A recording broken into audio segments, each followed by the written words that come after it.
che le nostre eccellenze vanno preservate, la maggior parte è fatta di piccole e medie imprese che in momenti di profondi cambiamenti devono avere anche il supporto delle istituzioni. Dalla sua fondazione nel 2012 ad oggi, l'unità di crisi della Regione Veneto ha gestito 350 tavoli di trattativa, con il coinvolgimento diretto di circa 61.000 lavoratori.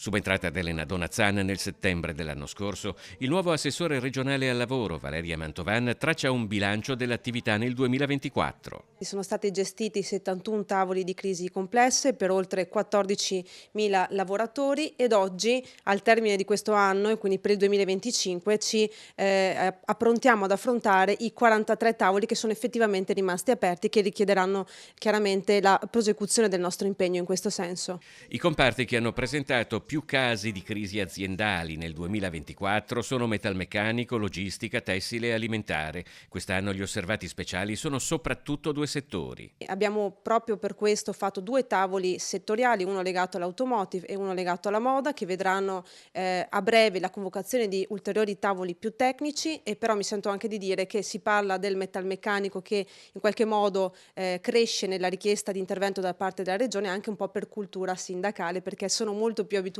a richiedere il nostro intervento in questo senso. Quello odierno è un mondo attraversato da un'evoluzione economica continua legata a dinamiche internazionali o allo sviluppo di nuove tecnologie in grado di cambiare rapidamente gli scenari e in cui la gestione delle crisi aziendali, anche in Veneto, può doversi confrontare con grossi gruppi multinazionali dall'enorme fatturato. In questi casi, pubblicizzare la crisi può rivelarsi la scelta vincente.